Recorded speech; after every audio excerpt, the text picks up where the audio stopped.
Nomvalo, Nomvalo. Yabona ngi-MK impela mfowethu kodwa izolo ngiphoxile. Imibuzo le obuyibuza ucele laphana ibe nakho nje ukunuka isihlamba.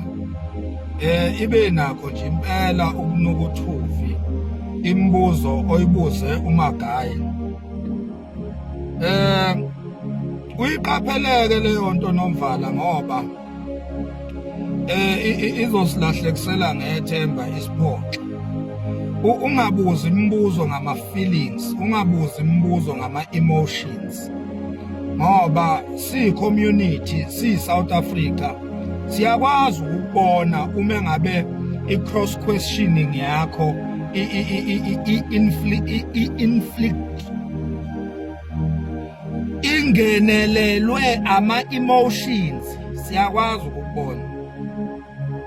Uyabona nje kunombuzo lo oze wanixabanisa noMagayi laphana.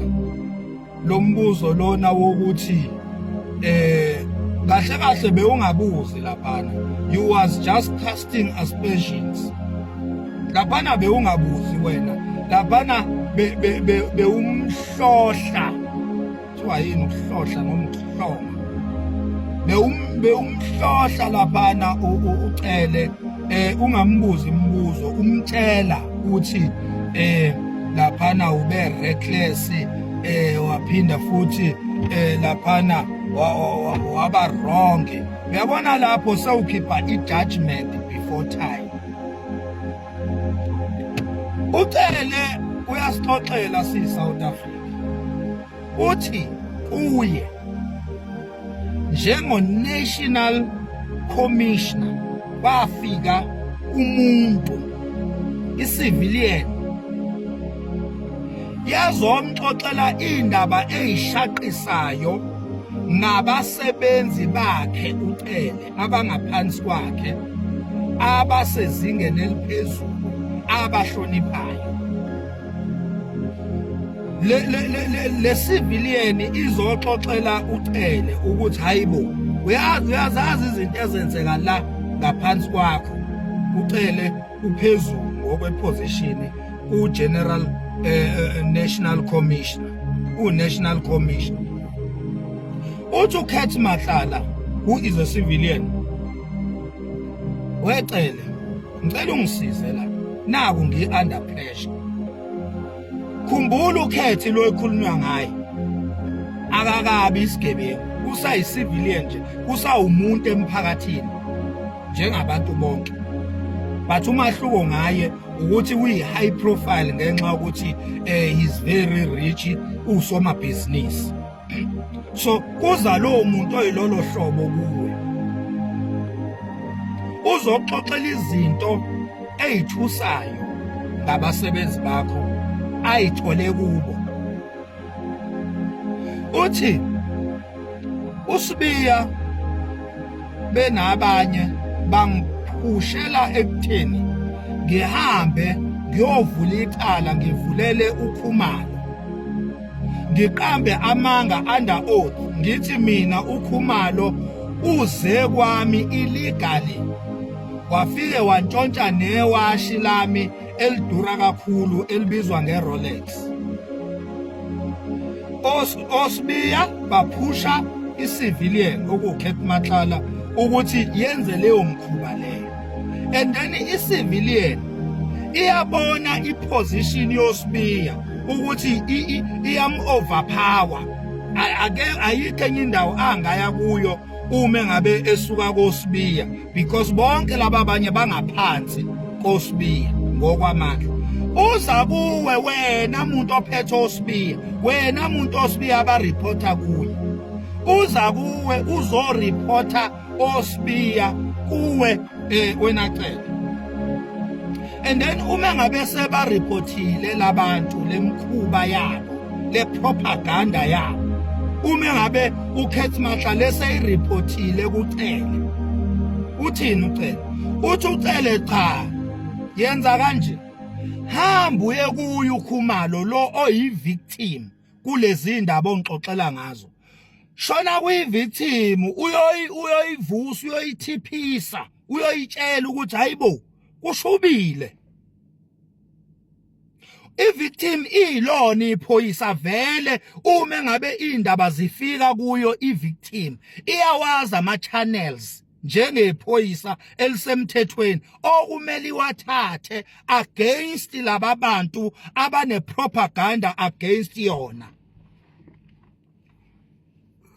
Uyaphendula ucela uthi ngamtshela uMatlala ukuthi akayotshela yona i-victim okukhumalo oliphoyisa futhi elisezingeni eliphezulu elinama-powers okuthi lithatha ama-actions.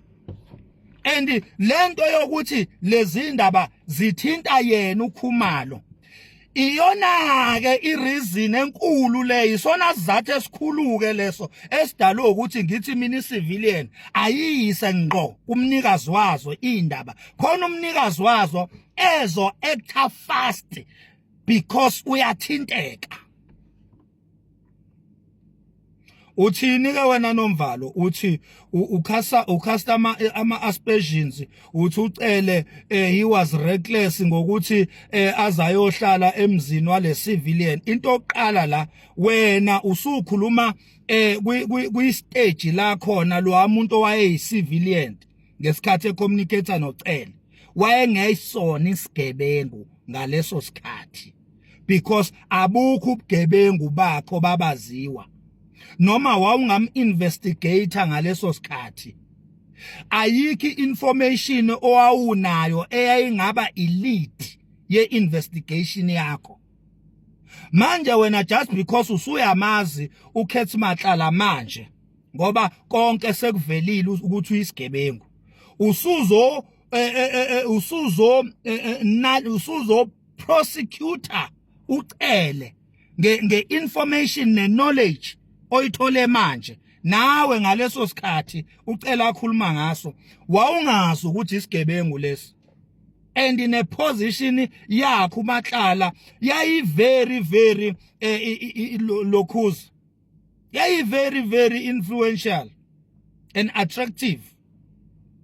And the information enjalo kwakufanele ucele athi no lo muntu lo okushutha una more information, let me keep this person too close to me so that I will milk him out all the information he may have. Ucele was all about trying to milk information out of this civilian so that Ucele will use that information in the protection of a victim okuKhumalo. And ucela ukusho wakuphinda lokho ukuthi mina into engangi-interested kuyo ngangi-interested ukuvikela uKhumalo, so ukuze ngimvikele I needed to keep this whistleblower close to me so that he will continue to tell me more things, even the things that he did not tell me from the first place. But if I keep him closer to me, wayezokwazi ukuqhubeka akhulume njengoba aqhubeka nje wakhuluma uKhethi Matlala. Manje wena Nomvalo ufuna ukusebenzisa ama-emotions ngoba you wanted to find ucele guilty by fire by force.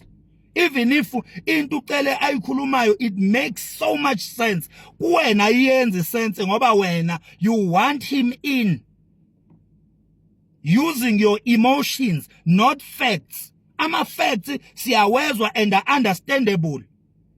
Uma ngabe okukhulunywa ucele kuyiqiniso siya-understanda. Even nami umuntu uma ezongitshela indaba ethusayo ngobhuti wami ngimsondeza eduze lo muntu noma bengingamazi kodwa ngoba ungitshela izinto engi-interested kuzo ngimsondeza eduze kakhulu. Ngiqala ngalelo langa ukumazi, angidingi ukuthi ngize ngibe neminyaka yokumazi.